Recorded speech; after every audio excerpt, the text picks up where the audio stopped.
¿Cuál es la razón por qué estamos hablando de esto? ¿Y cuál es la motivación para hablar de esto? La razón tiene que ver con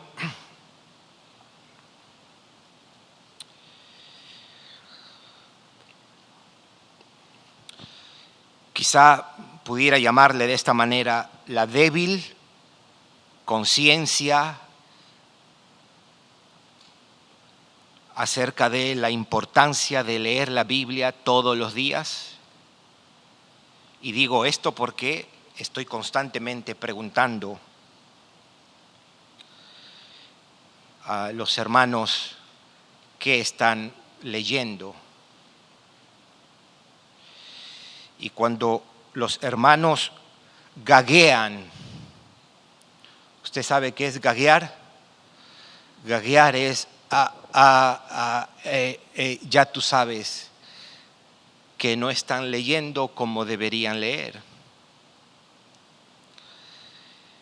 Entonces eso me preocupa. Eso es una carga para mí cuando un creyente no toma en serio la lectura de las Escrituras. Pero del otro lado también, yo sé que hay hermanos que leen, pero esa lectura produce muy poco impacto en sus vidas, poco fruto en sus vidas, y de repente usted mismo puede decir eso. He leído, pero no veo eso. Esa es la razón por la cual estamos hablando de esto. ¿Qué me motiva? Me motiva que Dios pueda hacer mucho con su palabra. Su palabra predicada, su palabra escuchada, discernida. Dios produce fe por medio de su palabra. Así que, tomando en cuenta las palabras de Jesús, diríamos, necesitamos leer y meditar la palabra todos los días porque ellas son espíritu y vida. Nos urge acercarnos a la Escritura cada día para leerla y para reflexionar en ella con seriedad y expectativa, o con reverencia también, entusiasmo, porque ellas son espíritu y vida. De alguna manera Juan 6 enseña que ese pan que descendió, es decir, el maná, ese pan que descendió del cielo, Éxodo 16, el pan que descendió del cielo, era sombra y anticipo de lo que Cristo es para nosotros y de lo que Cristo viene a hacer por nosotros. Así como ese pan del desierto vino del cielo para sostener y alimentar la vida física de los israelitas, Cristo es pan, lo que está diciendo en Juan 6, que descendió del cielo para alimentar, sostener y dar vida eterna a su pueblo. Cristo es verdadero maná enviado por Dios, el verdadero pan que da vida eterna y vida espiritual. Él es pan y su carne, que va a ser crucificada, dice él, es verdadero alimento. Así que vamos a mirar dos cosas de este pasaje. Primero, la primera parte del versículo que dice el Espíritu es el que da vida y la carne para nada aprovecha. Brevemente vamos a mirar, pero nos vamos a enfocar un poco más en la segunda parte del versículo que dice: las palabras que yo os he hablado son espíritu y vida. Voy a hacer dos observaciones importantes, creo, para comprender este pasaje. Y después miramos algunas palabras de aplicación para nosotros. Él dice, el Espíritu es el que da vida, la carne para nada aprovecha. Esto está puesto cuando él dice el Espíritu Está puesto para contrarrestar o diferenciarlo del pan de la carne que los hombres comen. En este caso, el pan que ellos comieron en el desierto. Ese pan de la carne que ustedes comen no produce ni sostiene vida en el sentido más importante. El espíritu, al contrario, por eso dice el espíritu es el que da vida, sí produce y sostiene la vida. Por eso es que él continúa y dice, la carne para nada aprovecha, porque podrás comerla, pero no recibirás vida en sentido espiritual. Puedes comer ese pan, pero no produce nada, no aprovecha. Por el contrario, el espíritu es quien produce y renueva la vida. El espíritu es el que da vida, no el pan de la carne. La carne para nada aprovecha.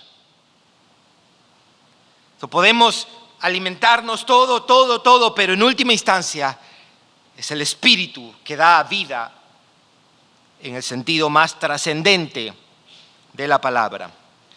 Pero entonces viene y Jesús dice, las palabras que yo os he hablado, las palabras que ha hablado en el contexto del capítulo 6 y las palabras que ha hablado hasta ese momento de su ministerio son espíritu, dice el texto, y son vida. Vamos a mirar las dos cosas brevemente. ¿Por qué son espíritu? ¿A qué te refieres, Jesús, al decir son espíritu?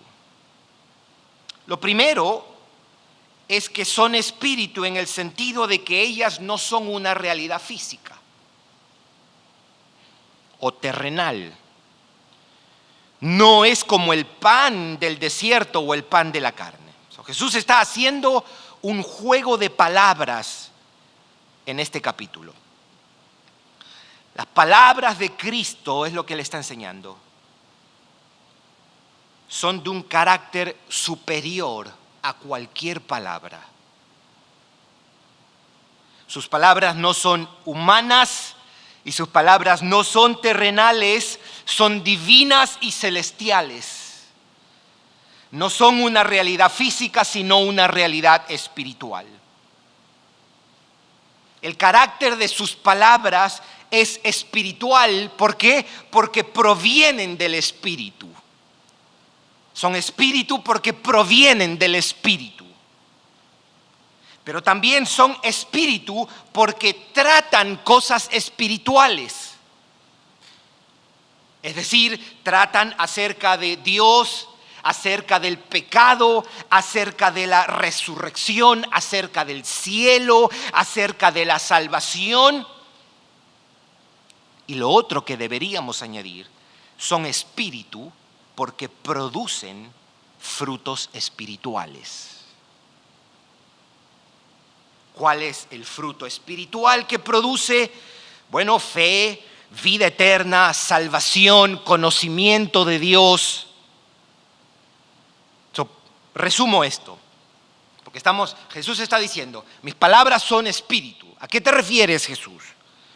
Bueno, sus palabras son espíritu porque provienen del Espíritu, porque su contenido es espiritual, es decir, trata con las realidades espirituales, y son espíritu porque su fruto es espiritual. Su origen, los temas que trata y el fruto que produce es espiritual. Mis palabras son espíritu. Pero después termina diciendo, y mis palabras son vida. Vida. ¿A qué te refieres, Jesús? Bueno, es que sus palabras contienen vida en sí mismas y producen vida. Contienen vida, producen vida. Contrario a la muerte, ellas son vida. Llevan la vida de Dios y despiertan vida, generan vida, provocan vida. Ellas crean y ellas sostienen la vida. Por eso Él dice, mis palabras son espíritu y son vida. Así que voy a resumir esto. Cuando Él dice, versículo 63, mis palabras son espíritu y vida, lo que Él quiere decir es que ellas son una realidad espiritual y son una realidad que produce vida espiritual. Son una realidad espiritual contraria a la realidad física. Ella proviene del espíritu, describe realidades espirituales y produce fruto espiritual. Y son una realidad que produce vida espiritual. Son espirituales en su naturaleza y en su efecto, en la vida que ellas producen. Eso es lo que nosotros tenemos en este breve, conciso, pero extraordinario verso acerca de qué es la palabra de Dios, qué son las palabras que Jesús pronunció. Quiero hacer dos observaciones. Me gustaría que puedas tener tu Biblia abierta en Juan 6, porque me gustaría hacer dos observaciones desde este pasaje, mis hermanos. La primera es que esa vida espiritual se recibe creyendo. Esa vida espiritual se recibe creyendo. ¿Por qué digo esto? Porque en los versos que la preceden, Él dijo, ustedes deben comer el pan de mi carne. Después también añade, dice, y beber mi sangre. Note el versículo 35. Note el versículo 35 de Juan 6. ¿Lo tiene? Dice, versículo 6, yo soy el pan de vida. Uno de los 7 yo soy del libro de Juan. Yo soy el pan de vida. El que a mí viene nunca tendrá hambre. Y el que en mí cree no tendrá sed jamás. Es el pan que descendió del cielo, Cristo, el pan que da vida. Pero para que ellos reciban y experimenten esa vida, ellos deben creer o comer su carne, como lo vamos a ver ahora en un momento. Y lo segundo, esa vida espiritual se recibe creyendo, pero lo segundo, esa vida espiritual tiene un carácter eterno y relacional. Eterno y relacional. Esa vida que el Espíritu produce debe ser entendida, comprendida en sus dos dimensiones. Vida eterna y vida en unión con Cristo. Vida eterna y vida en unión con el Señor. Es decir, esta vida es salvación por Cristo y comunión con Cristo. Veamos capítulo 6, pero versículos 53 al 56. Mire cómo lo dice. Versículo 53. Esto es Jesús diciendo, de cierto os digo, si no coméis la carne del Hijo del Hombre y bebéis su sangre, no tenéis vida en vosotros. Por eso esas palabras confundieron y escandalizaron a los judíos. Este tipo que es el canibalismo ahora, viene a predicar este tipo. Versículo 54, y aquí está. El que come mi carne y bebe mi sangre tiene vida eterna y yo le resucitaré en el día postrero. Ya sabemos, lo que ha dicho es, cree, ahora dice, come y bebe, es lo mismo. Él está usando una práctica humana para describir una realidad espiritual. La práctica humana de comer, ingerir alimentos, como la realidad de creer, confiar en Él. Pero note lo que dice: el que come mi carne y mi sangre, bebe mi sangre, tiene vida eterna y yo le resucitaré en el día postrero. Vida eterna que incluye resurrección. Y versículo 55, porque mi carne es verdadera comida y mi sangre es verdadera bebida. Ya a los judíos a esta altura les está dando una hernia. Versículo 56, el que come mi carne y bebe mi sangre, mire lo que dice, en mí permanece y yo en él.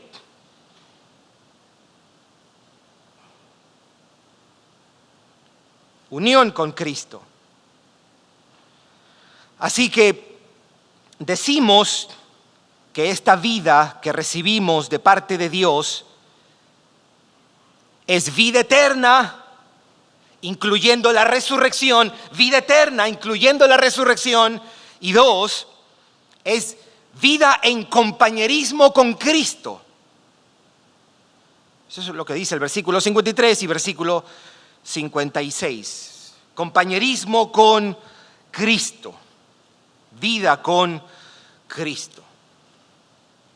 Ahora, antes de avanzar y continuar con esto, permítame responder algo. ¿Cuál es la relación en todo esto entre su espíritu y sus palabras? ¿En qué sentido? Porque acabamos de leer que sus palabras son espíritu y vida, pero también dice que su espíritu es quien da vida. Tenemos que su espíritu da vida y sus palabras producen vida. ¿Cuál es la relación? O es uno o es lo otro, o son los dos. Y si son los dos, ¿cómo? La respuesta es: el espíritu obra por medio de su palabra para producir vida. El espíritu de Dios crea vida por medio de su palabra. Él usa la palabra para traer la vida de Cristo en nosotros, para traer toda la realidad de la redención a nuestra alma. Él usa la palabra para traer toda la realidad de Cristo a nuestras almas.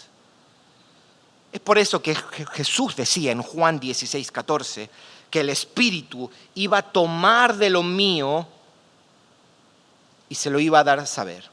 Él va a tomar de lo mío y se los va a dar a ustedes. Esto es lo que hace el Espíritu. Aquí está un pecador redimido. Viene el Espíritu, toma de la realidad de quién es Cristo y de todo lo que Él ha hecho y lo aplica, lo derrama, lo introduce, lo hace vivo en el interior de este pecador redimido. ¿Qué realidades? ¿Cuáles son las realidades que el Espíritu viene y trae al interior de este redimido? Yo voy a señalar solo 4, porque pudiéramos resumirlo diciendo: Él trae la realidad de Cristo aquí, pero pudiéramos decir, ok, ¿cuáles realidades? Yo quiero señalar 4 para nuestros propósitos. Esto es tan importante entenderlo para perseverar, para caminar en santidad, para no tirar la toalla. Hay 3 pasajes a los que me quiero referir y los 3 nos describen 4 realidades que el Espíritu toma y las trae aquí a nuestro interior. El primero está en Efesios 3:16. Efesios 3:16. Pablo está orando y dice: para que os dé, conforme a las riquezas de su gloria, el ser fortalecidos ¿con qué, mis hermanos? en el hombre interior, ¿a través de quién? Es decir, el Espíritu trae el poder de Cristo a nuestro hombre interior. Ya en el capítulo 1, Él ha orado para que entendamos cómo es ese poder. En el capítulo 3, Él ora para que recibamos, experimentemos ese poder.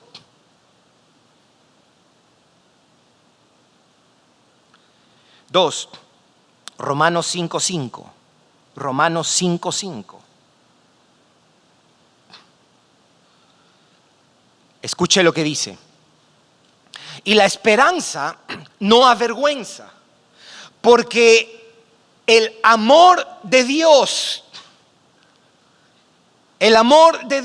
que en última instancia es el amor de Cristo, de acuerdo a Romanos 8, ha sido, dígame usted, mis hermanos, ¿qué ha sido? Derramado, ¿dónde? En nuestros corazones, ¿por medio de quién? Que nos fue dado. ¿Usted está mirando eso? ¿Sabe por qué usted es creyente? No porque usted repitió una oración.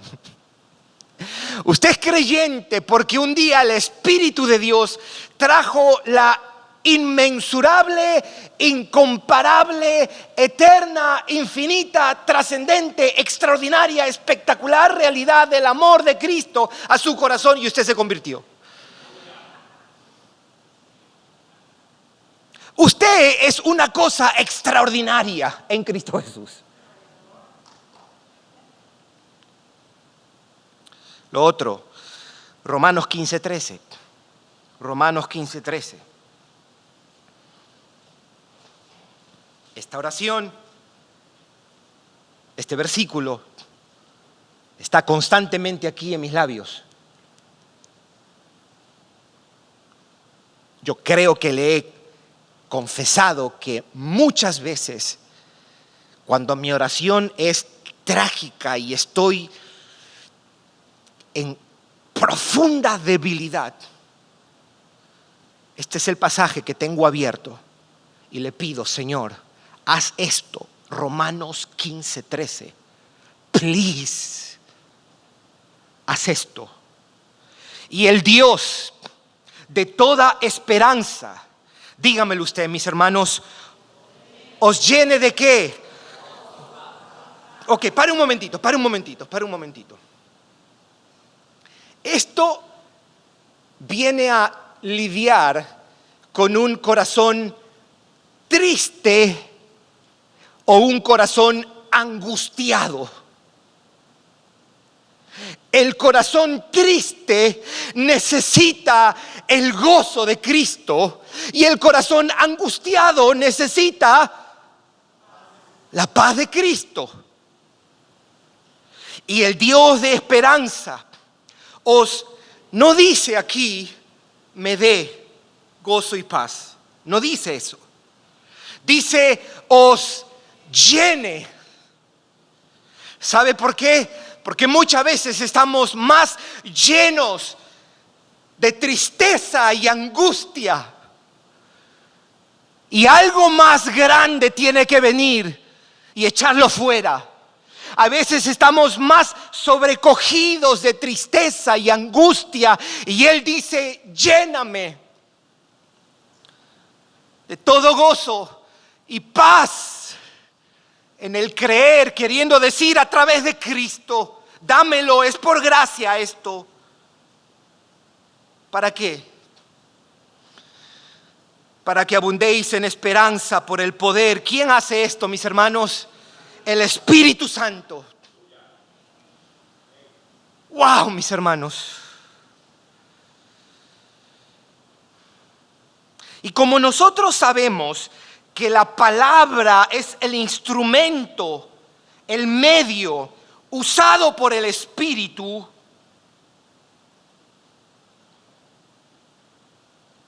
Él trae la verdad leída, la verdad comprendida y la hace viva aquí en nosotros. Él trae la palabra escuchada, meditada, entendida y la hace viva aquí. ¿Qué es lo que Él trae? Él trae la verdad del amor de Cristo aquí, una vez y constantemente.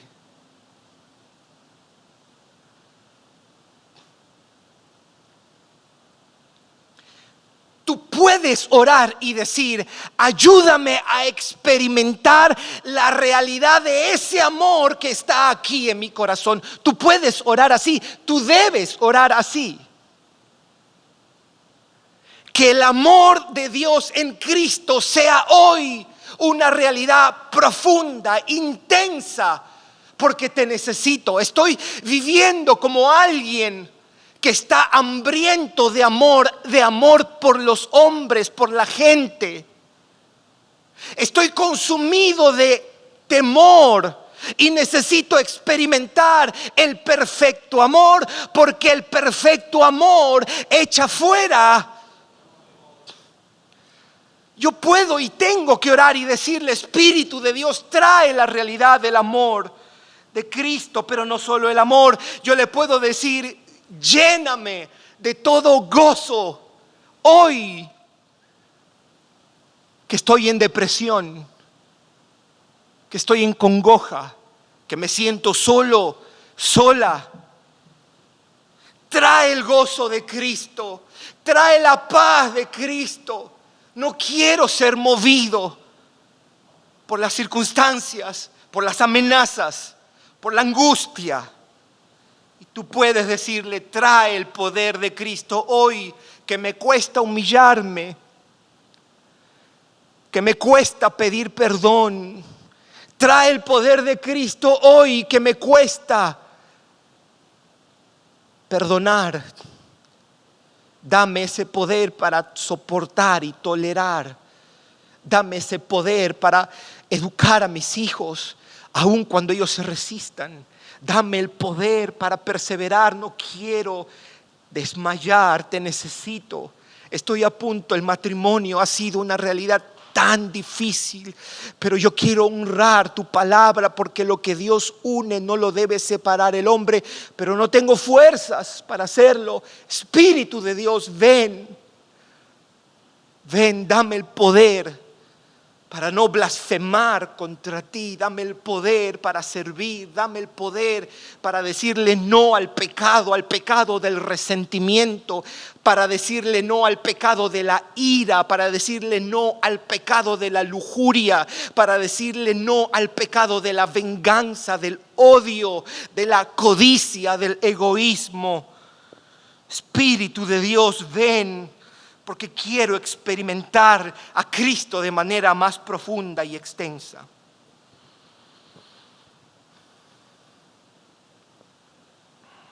¿Cómo aplica esto para nosotros?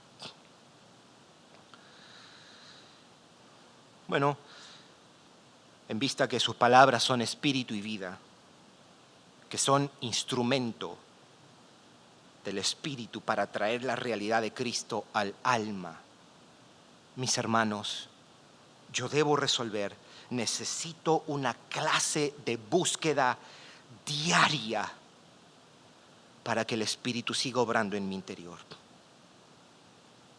para que Él traiga una y otra vez por lo menos la realidad del amor de Cristo, la paz de Cristo, el gozo de Cristo, el poder de Cristo.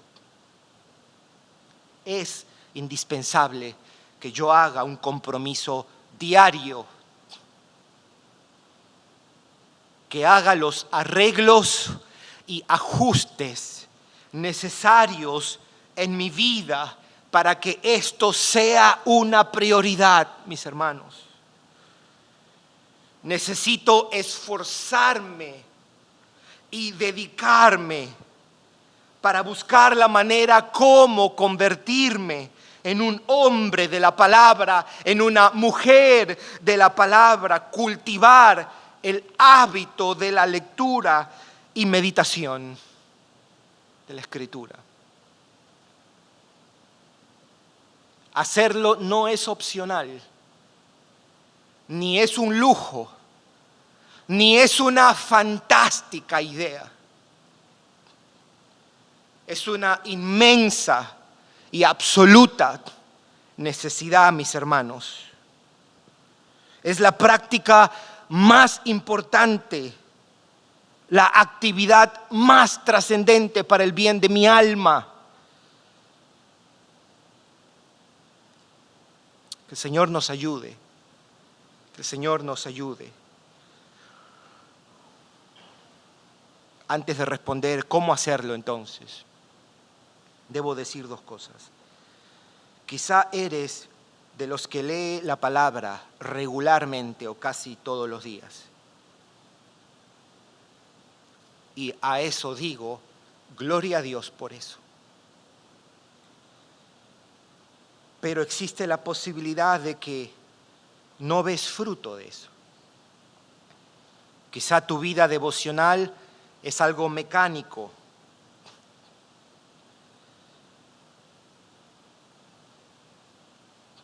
Quizá no dejamos que la verdad nos confronte. No damos tiempo a examinarnos a la luz de lo que leemos. No damos tiempo a reflexionar en las verdades que leemos. No meditamos y nos cuestionamos si esas verdades están siendo creídas completamente. A ti te digo, no te rindas. Continúa. Pero es hora que consideres que sus palabras son espíritu y vida. Toma en cuenta que lo que Dios dice acerca de su palabra es que ellas son espíritu y vida. Son traídas por el Espíritu a nuestra alma para avivarnos, sostenernos y capacitarnos.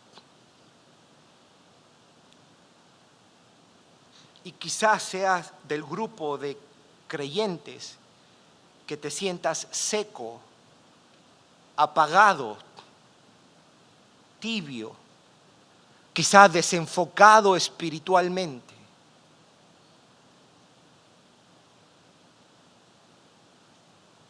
Esos son frutos de la falta de una vida en la palabra. Esa es evidencia de un descuido de algo tan trascendente como comer la palabra todos los días, porque no solo de pan vive el hombre. ¿Te atreves mañana a salir de tu casa sin comer?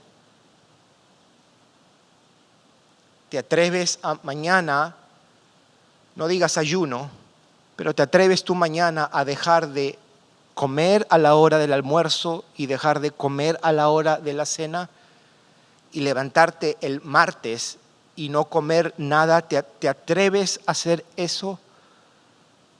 Y yo sé que ninguno de nosotros haría eso.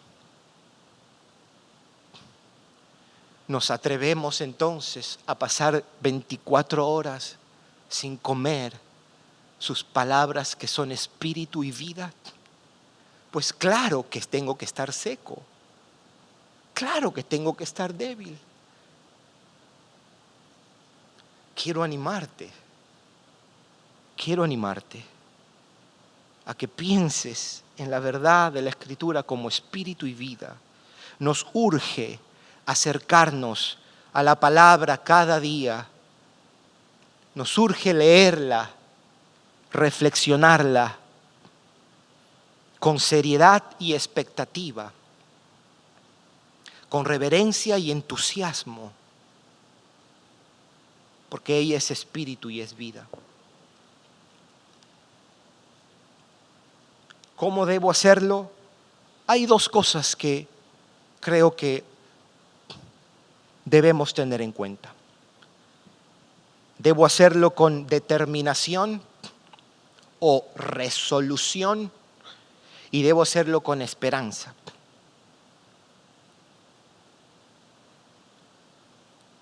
Debo hacerlo con determinación, con el propósito, aquí, que el Espíritu traiga esa realidad que estoy leyendo aquí a mi interior.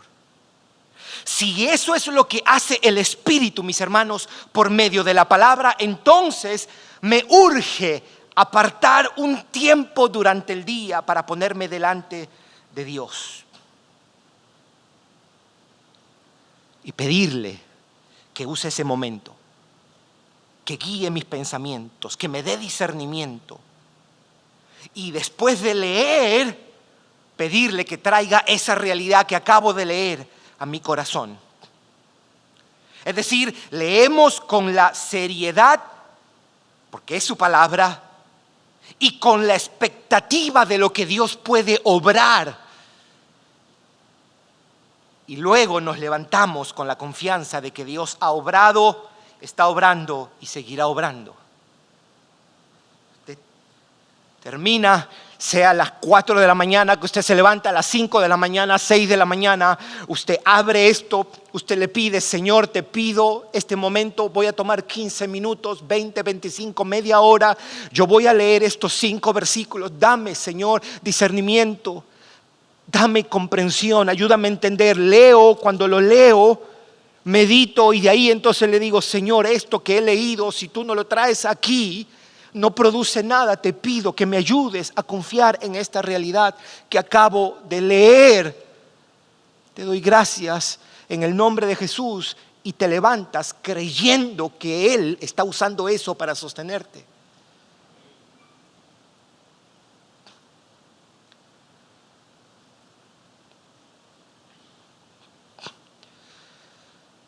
Oh, mis hermanos, usted sabe que a mediados de los 1800 había un poeta alemán que se llamaba Friedrich Hölderlin. Tuvo problemas mentales y fue internado en una clínica.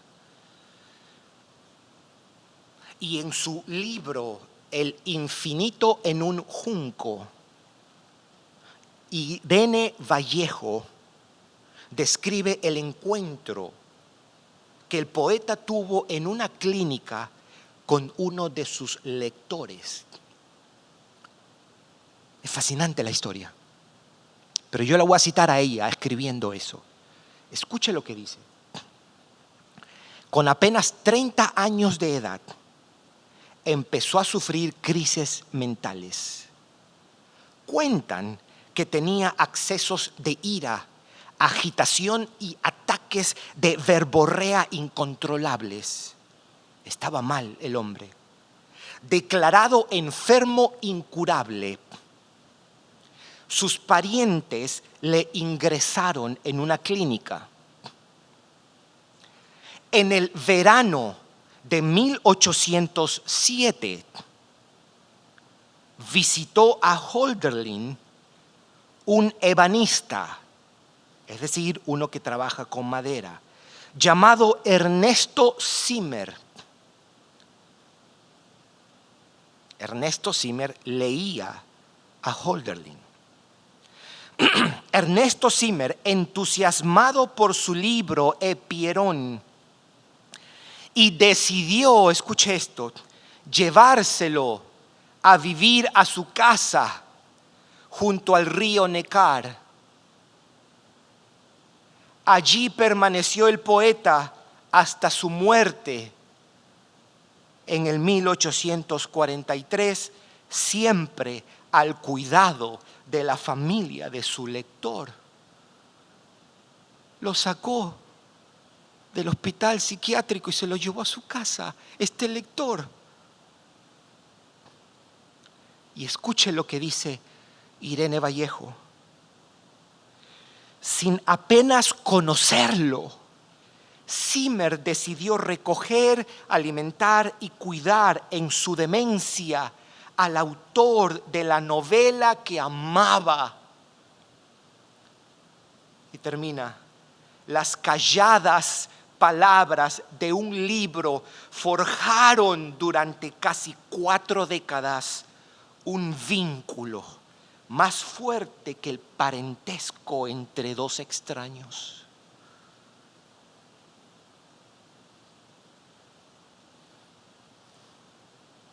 El potente vínculo que se generó entre el autor y su lector es un leve, pensaba yo, leve testimonio del vínculo que se produce por medio de semanas, meses y años en la palabra, en el silencio de nuestras quietas devociones, mis hermanos, mucho se puede producir. El libro de Dios no deja ilesos a sus lectores, no deja sin daño a sus lectores. Las palabras de Jesús son espíritu y vida y entran y transforman el corazón de los redimidos, y por medio de ella el espíritu produce un amor renovado, un poder renovado, un gozo renovado, una paz renovada que afecta todo lo que somos, para entonces servirle con devoción, para no solo llevarlo a la casa, sino llevarlo a todo lugar donde nosotros estemos. Por eso, mis hermanos, debo hacerlo con determinación, pero también debo hacerlo con esperanza. Con esperanza. Dios puede hacer mucho a través de mis lecturas. Él puede obrar por medio de un tiempo de calladas devociones, porque sus palabras son espíritu y son vida. Dios puede hacer mucho con nuestras Biblias abiertas. Él produce mucho fruto en nosotros, ahí en silencio, en la quietud de 30 minutos de lectura, meditación y oración. Él nos permite experimentar la realidad de Cristo aquí. Tenemos mucha esperanza, mis hermanos. Tenemos mucha. Dios va a obrar a través de una constante búsqueda en su palabra. Él puede despertarnos, amados. Si este es tu caso, Él puede despertarnos de enfriamiento. Él puede atraernos a Él si estamos indiferentes. Él puede darnos el poder y capacitarnos para ser obedientes, darnos el poder para ser humildes, para ser mansos, para estar tranquilos, para estar saciados, el poder para perdonar, para amar, para soportar, para servir y perseverar. El Espíritu trae la realidad de la palabra para que experimentemos a Cristo y para que disfrutemos a Cristo y así seamos sostenidos y transformados por ella. Mis hermanos, al leerla, al meditarla, al admirarla, al abrazarla, a confesarla, ahí en esa dinámica el Espíritu produce vida. El Espíritu nos hace experimentar la vida en unión con Cristo. Que el Señor nos ayude, mis hermanos. Vamos a orar.